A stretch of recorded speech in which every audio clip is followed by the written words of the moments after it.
I'm Robert Carlisle, 71 years old. Just found out my daughter Madison got married 4 days ago. I paid for the whole wedding, $47,000. She didn't even tell me the date. Now she's calling from her honeymoon, asking for more money. I gave up everything for a daughter who saw me as nothing but an ATM. Watch what happens when a father finally says no. The September mountain air that usually calmed Robert's 71-year-old bones felt suffocating as Madison's voice floated through the speaker, champagne bubbles and Greek music audible in the background. His kitchen, the same one where she'd baked cookies as a child, suddenly felt like a crime scene where trust had been murdered. "Daddy, I know you're probably wondering about the payment." Madison's voice carried that practiced sweetness she'd perfected over the years. "The bank called before we left. When can you wire it?" Robert's reflection in the microwave door showed a man aging in real time. The foreclosure notice he discovered that morning lay spread across his handcrafted oak table, the one he'd built when Madison was born, planning for family dinners that would now never happen the same way again. Madison Grace, her full name came out like gravel in his throat. "I need you to explain something to me." "What's wrong? You sound upset." "I'm holding a foreclosure notice dated September 15th. That's 3 days after your wedding. The wedding I paid $47,000 for. The wedding that happened without me." The Mediterranean celebration sound stopped abruptly. Robert heard whispering.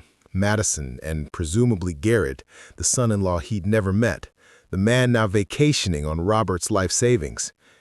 "Daddy, it's complicated." "No, sweetheart, it's actually quite simple." Robert moved to the window, watching the Blue Ridge Mountains fade into evening mist. The foreclosure notice he'd discovered that morning lay spread across his handcrafted oak table, the one he'd built when Madison was born, planning for family dinners that would now never happen the same way again. "The mortgage, Daddy, is your responsibility. Has been all along, apparently, just like the truth." "You don't mean that. You always said family—" "Family doesn't lie about wedding dates, Madison. Family doesn't cash checks with one hand while closing doors with the other. Family doesn't call from a honeymoon I funded to ask for more money for a life I'm not allowed to be part of." The mountains had gone purple in the twilight, and Robert felt something die in his chest. Not love exactly, but the illusion of what his daughter had become. If this opening broke your heart like it broke Robert's, please subscribe now, because this story of betrayal and redemption will remind you that sometimes the most expensive lessons are about things money can't buy. The February rain was pounding Asheville when Madison appeared at Robert's door at 11 p.m., designer mascara streaming down her face, holding wedding magazines like evidence of a dream about to die. Robert had been in his workshop, restoring a Victorian rocking chair, when headlights swept across his driveway. He knew that engine sound, Madison's Audi, the one she'd somehow afforded on a marketing consultant salary that seemed to fluctuate with her needs. "Daddy!" She'd practically fallen into his arms, rain-soaked and shaking. "Everything's ruined, the entire wedding, our future, everything." He'd led her inside, past the wall of family photos chronicling better times. Madison at 5 on his shoulders at Grandfather Mountain, at 16 getting her license, at 25 bringing Garrett home for the first time. Each photo now seemed like evidence of a slow-motion betrayal. "The Biltmore wants $90,000. She'd sobbed into his flannel shirt. "But there's another venue, Mountain Laurel Gardens. They'll do everything for $47,000. It's our only hope, Daddy. Garrett's parents already think I'm some mountain girl who trapped their son." The story had unfolded like a practiced script, every pause calculated, every tear timed. The way she'd mentioned his late wife, "Mom always dreamed of walking me down the aisle at a place like this," should have been his first warning. "Madison, that's everything I have saved, my entire retirement emergency fund. Isn't your daughter's happiness an emergency?" She pulled out her phone, showing him the venue's website. "Look, Daddy, the mountain views Mom loved, the garden where we could display her photo, the dance floor where you spin me to I Loved Her First, our song, remember?" Robert remembered. He'd sung it to her when she was 7, dealing with her first heartbreak over a boy who'd pulled her pigtails. She'd made him promise to dance with her to it at her wedding. That promise was now being weaponized against his better judgment. "When's the date?" he'd asked, already reaching for his checkbook. "April 28th, spring in the mountains, just like you and Mom always said was perfect." She lied with the ease of someone who'd been practicing for years. The wedding was April 24th. The venue wasn't Mountain Laurel Gardens. It was the Biltmore's private estate. The $47,000 hadn't covered the wedding. It had paid off credit cards, Garrett's business debts, and funded the European honeymoon Robert was never meant to know about. That night, she'd stayed for hot chocolate, curled against him on the couch like when she was small, watching the rain streak windows. "You're saving my entire life, Daddy. I'll make you so proud. Front row, father-daughter dance the whole perfect day." Robert had believed her. God help him, he'd believed every word. If you've ever trusted someone with your whole heart only to discover they saw you as a wallet with emotions, hit subscribe right now, because this father's journey will show you that sometimes love means letting go of the person you thought you were loving. For 73 days, Robert called his daughter, and for 73 days, Madison orchestrated a masterpiece of avoidance that would have impressed Houdini himself. March in the Blue Ridge Mountains brought tourists and wildflowers, but for Robert, it brought only the growing silence from Madison. His call log read like a medical chart documenting the death of a relationship, vital signs weakening with each unanswered attempt. "Hi, Princess," he'd say to her voicemail, using the nickname from when she was Daddy's little girl. "Just wondering if you need help with centerpieces. Your mom was always good with flowers. Call me back." She never did. By early April, Robert had filled a notebook with attempts at contact. The blue leather journal that once held his woodworking plans now documented his daughter's disappearing act. April 3rd, 10:15 a.m. Asked about rehearsal dinner. Text reply, "All good." The exclamation point felt like a slap. His neighbor Tom had found him one evening on the porch, staring at his silent phone like it might suddenly confess its secrets. "Wedding stress?" Tom had asked, settling into the adjacent rocker. "Something like that," Robert had managed, not mentioning that his daughter had become a ghost who only materialized when she needed something. April 20th arrived with dogwoods in full bloom, 4 days before the wedding, theoretically. Robert had driven to Charlotte unannounced, 2 hours through morning fog, arriving at Madison's apartment complex, one of those places that was designed by someone who'd never actually lived anywhere. The doorman had recognized him. "Mr. Carlisle, haven't seen you in months. Madison said you'd been sick." Sick, another lie to add to the collection. Madison had answered her door in yoga clothes at 2 p.m. on a Thursday, her face cycling through emotions like a slot machine. "Daddy? What? Why are you here?" Behind her, Robert could see suitcases, passports on the counter, a wedding dress hanging in plastic. "The wedding's in 4 days. I thought we could—" "Oh, Daddy, it's been moved." The lie came so easily. "Venue issues. Maybe May now. I've been meaning to call, but it's been so crazy." "Can I come in?" I'm actually late for a wedding planning thing. Rain check." Rain check. For her father. 4 days before her wedding. The drive home had been silent except for NPR discussing the importance of family bonds in modern society. Robert had turned it off, preferring the honest sound of tires on asphalt to pretty lies about relationships. April 24th came and went.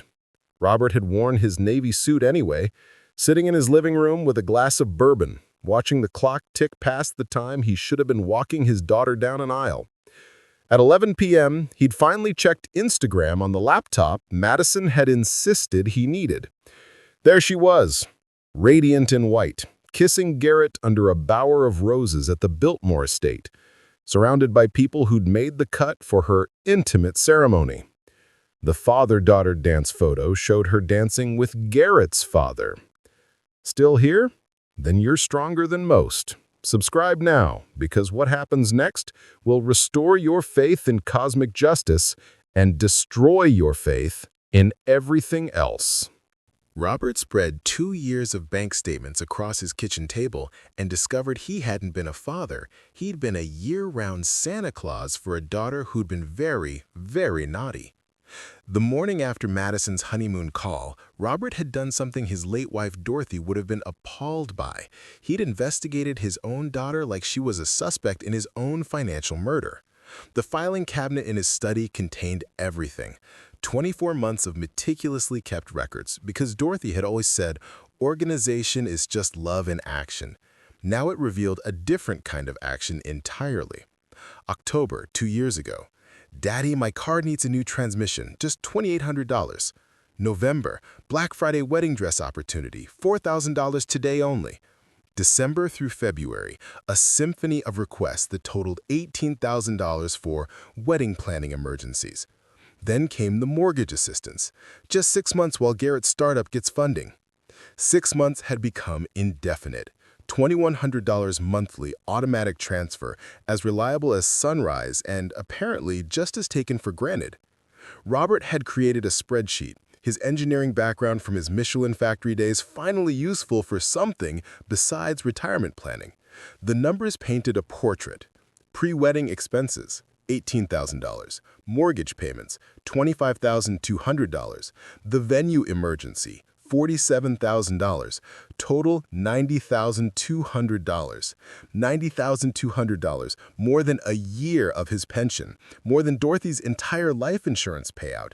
Everything he'd saved by driving the same truck for 15 years, shopping at Aldi instead of Harris Teeter, wearing Walmart jeans while Madison posted photos in designer outfits. Her Instagram feed read like a catalog of his exploitation. Wine tours in Napa Valley, spa weekends at Grove Park Inn, restaurant selfies from places where appetizers cost more than his weekly grocery budget. Each post tagged #blessed, #living-authentically, #grateful-daughter. The wedding photographer's website had been the final insult. For $750, Robert had convinced them to share the family gallery. There was Madison, glowing in the dress he'd allegedly helped buy, surrounded by college friends he'd never met, Garrett's extended family, and strangers who'd somehow qualified as essential while her father had been deliberately excluded. The video preview showed her saying in her vows, "I learned about love from watching my parents." The parents she referenced were Garrett's. Tom knocked around noon, finding Robert surrounded by evidence of his own financial destruction. "Robert, you missed our chess game." Robert had looked up with eyes that had aged a decade overnight. "Tom, I need a witness to this. Tell me I'm not losing my mind." Together, they'd reviewed everything. Tom, a retired bank manager, had grown progressively quieter. Finally, "Robert, this is criminal. Literally. Fraud has been committed here. By my own daughter. That doesn't make it less illegal or less cruel."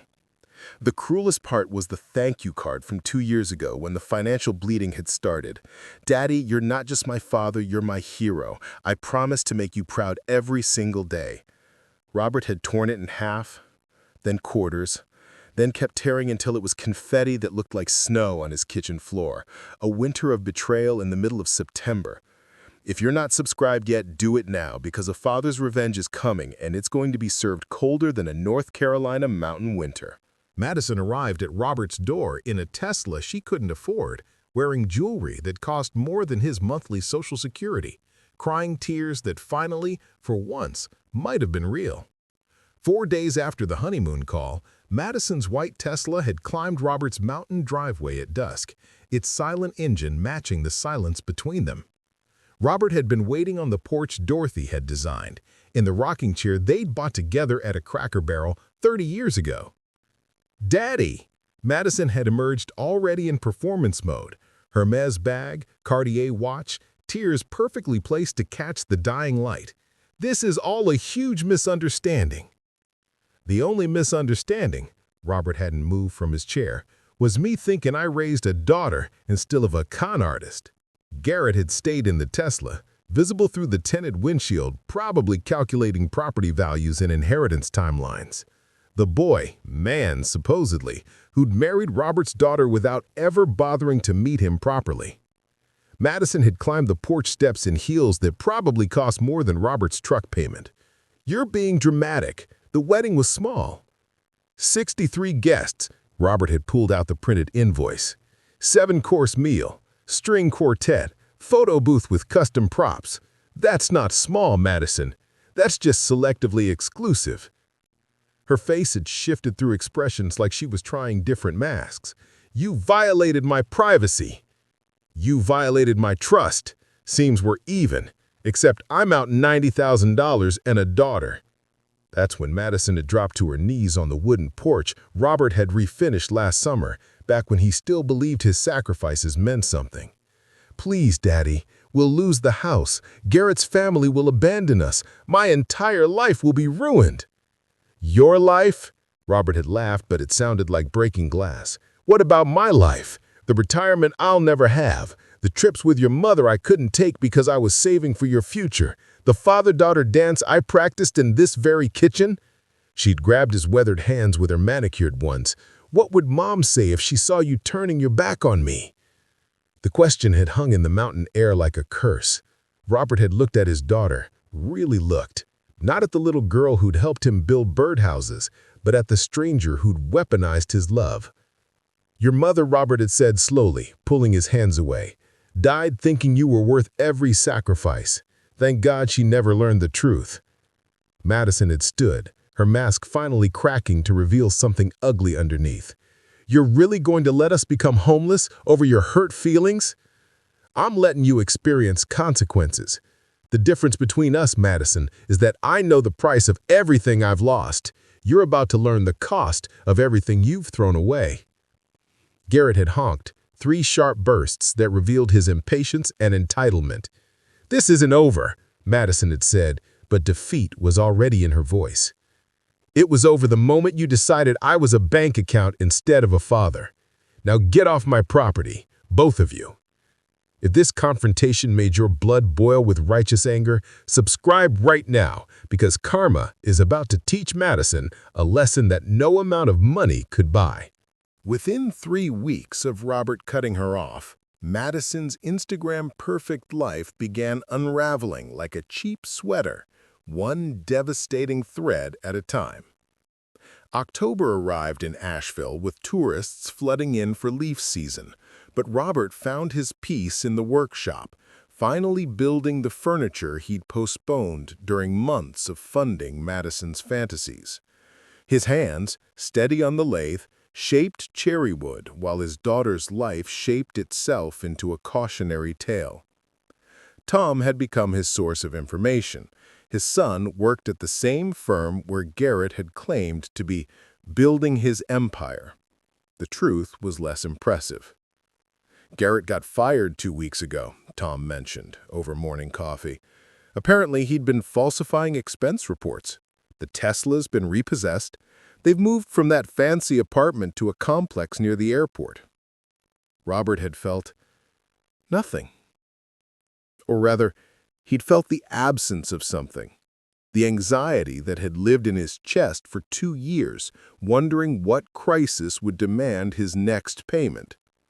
The Instagram posts had shifted from blessed life to motivational quotes about weathering storms and finding out who your real friends are. The designer goods were appearing on resale sites. The restaurant check-ins had been replaced by silence. His bank account, meanwhile, had grown to $8,400. 3 months of keeping his own money. He'd bought a new HVAC system, repaired the roof, and even splurged on a weekend trip to Pigeon Forge just because he could. Then came the letter, delivered by a process server on a Thursday afternoon while Robert was staining a bookshelf. "Robert Carlisle?" The young man looked apologetic. "You're being sued for breach of verbal contract and intentional infliction of emotional distress." Madison was suing him for stopping payments on a mortgage he'd never agreed to pay indefinitely, for abandoning family obligations, for causing severe emotional and financial hardship. Robert had laughed, really laughed for the first time since April. The server had looked concerned. "Sir, are you all right?" "Son, I'm better than all right. I'm free." The lawsuit was dismissed within a month. Madison's lawyer, probably working on contingency, had quickly realized there was no case when Robert's attorney, Tom's daughter, working pro bono out of sheer indignation, had presented the evidence. Canceled checks with "gift" written on them, text messages proving Madison's deception about the wedding, the Instagram posts showing a lifestyle funded by fraud. But the real karma came in November, delivered by Garrett's mother over a phone call Robert hadn't expected. "Mr. Carlisle, this is Patricia Hutchinson, Garrett's mother. I think we need to talk about our children." They'd met at a coffee shop in Biltmore Village. Two parents comparing notes on their mutual exploitation. Patricia, elegant in understated wealth, had laid out her own evidence. "Garrett told us you were dead," she said simply. "Madison supposedly had no family.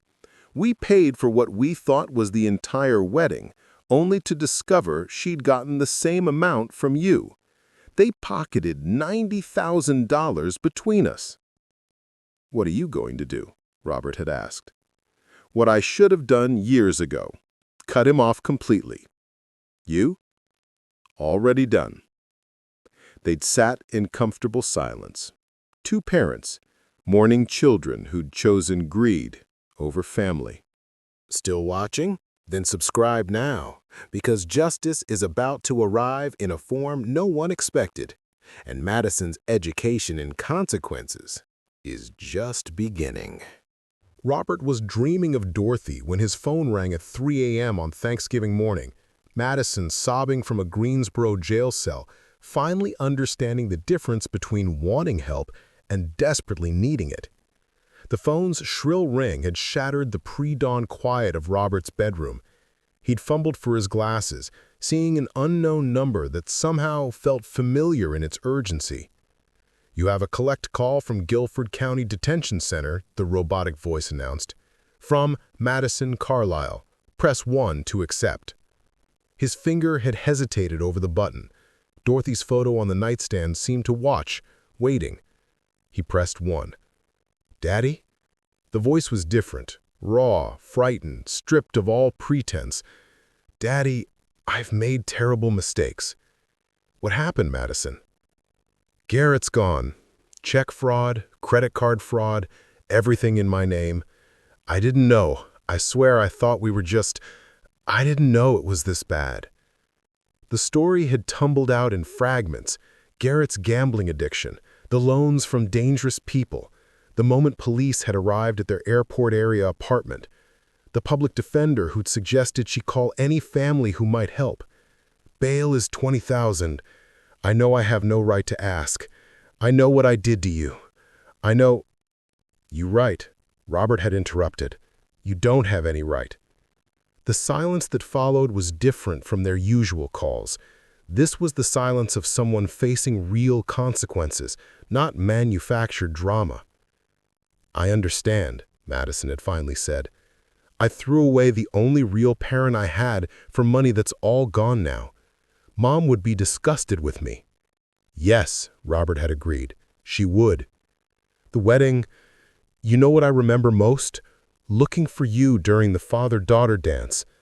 I danced with Garrett's dad, but I kept looking at the door, hoping you'd somehow surprise us. How sick is that? I excluded you, but wanted you there anyway." Robert had stood, pacing his bedroom, feeling the weight of choice. $20,000 to free someone who'd stolen $90,000. The math was simple. The emotion wasn't. "I'm 71 years old. Your mother's been gone 4 years. I have maybe a decade left if I'm lucky. I can spend it hating you, or I can decide what Dorothy would actually want. Daddy, I won't pay your bail." The words had come out firm, but not cruel. "But I'll be at your arraignment. I'll sit in that courtroom. Not for you, for the daughter I used to have. The one who might still be in there somewhere." "That's more than I deserve." "Yes," Robert had agreed. It is. But that's what separates us, Madison. I still know what love means, even when it hurts.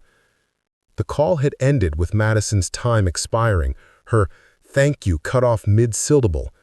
Robert had sat in the darkness afterwards, feeling something shift, not forgiveness, but maybe the first step on a very long road towards it.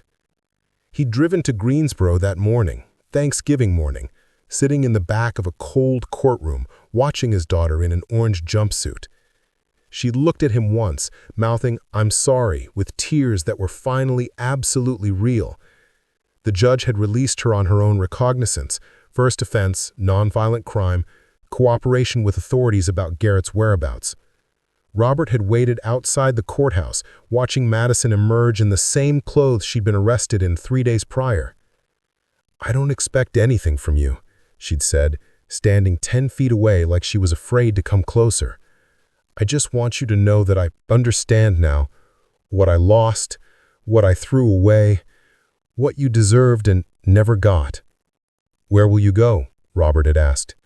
"There's a women's shelter in Charlotte. They have a program." "No," the word had surprised them both. "You'll come home, not to live, not to be taken care of, but for Thanksgiving dinner. After that, we'll see. If you're still here, if you felt every bit of this father's pain and difficult choice, subscribe now, because the road to redemption is harder than the road to revenge, and this story is about to show you why." Robert stood in his kitchen on a snowy December morning, watching Madison, now Maddie again, flip pancakes in a Dollar General apron, her hands steady and honest for the first time in years, wearing humility like a hard-earned crown. 2 years had passed since that Thanksgiving arrest, and the Blue Ridge Mountains had witnessed all of it. Seasons of change, both outside and within the small house where trust was being rebuilt, one careful day at a time. Madison, she'd asked to be called Maddie again, like when she was young, had served 4 months in minimum security. Writing letters Robert had initially burned, then saved, then finally answered. Short responses at first. "I'm alive. The house is standing. Stop apologizing and start changing." Dorothy's presence had guided him during those months, not pushing for reconciliation, but reminding him through memory that people could change if they paid the price for transformation. The Maddie who'd been released wasn't the Madison who'd gone in. Humbled, quieter, aged in ways that had nothing to do with the calendar. She'd taken a job at Dollar General, starting at minimum wage, working her way to assistant manager. She'd moved into a 400-square-foot apartment above the hardware store in Black Mountain, insisting on showing Robert every pay stub, every budget, every small victory of self-sufficiency. "I need you to see that I can be trusted with $10 before I can be trusted with your heart," she'd said during one of their careful coffee meetings at the local diner. This morning, December 23rd, Dorothy's birthday, Maddie had knocked at 6 a.m. "Can I make breakfast like we used to?" Robert had let her in, watching her navigate his kitchen with the hesitancy of someone relearning old rhythms. The manicured nails were gone, replaced by short, clean ones that showed honest work. The designer clothes had become Goodwill finds that she wore with more dignity than any Hermes bag. "I know you probably have plans with Tom," she'd started. "I don't." They'd prepared the meal together, not with the easy flow of before, but not with the sharp tension of after either. Something new, something possible. "I saw Garrett's mother yesterday at the grocery store. She didn't recognize me at first." "What did she say?" "That Garrett's in federal prison, 5 to 7 years. That she hopes I found peace." Maddie had smiled sadly. "I told her peace is earned, not found. I'm still earning." Robert had studied his daughter, really studied her. The performer was gone. The manipulator had been burned away by consequence. What remained was smaller, sadder, but finally real. "Your mother's birthday," he'd said. "I know. I went to her grave this morning. Told her everything. Asked for forgiveness I'll probably never deserve." They'd eaten breakfast as snow began falling, Conversation careful but genuine. No requests for money, no manipulation, no false promises. Just two people who'd broken each other, learning how to heal. "I love you," Maddie had said as she prepared to leave for her afternoon shift. "Not because I need something, not because I want something, just because it's true.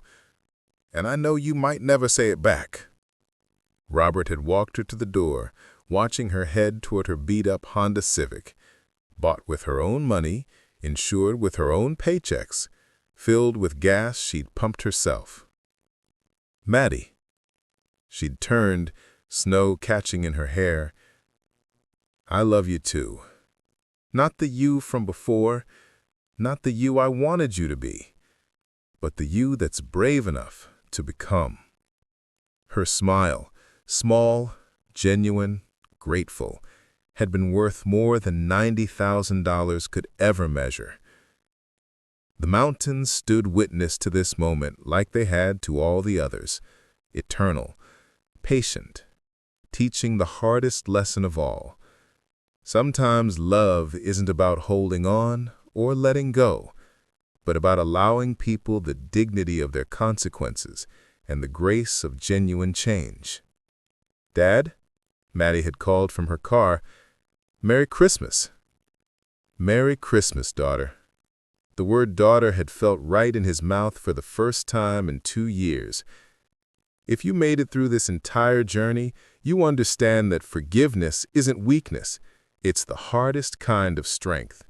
Subscribe now, not because you have to, but because stories like these remind us that redemption is possible, even when the crime is against love itself. Share this with someone who needs to know that family isn't about blood or money.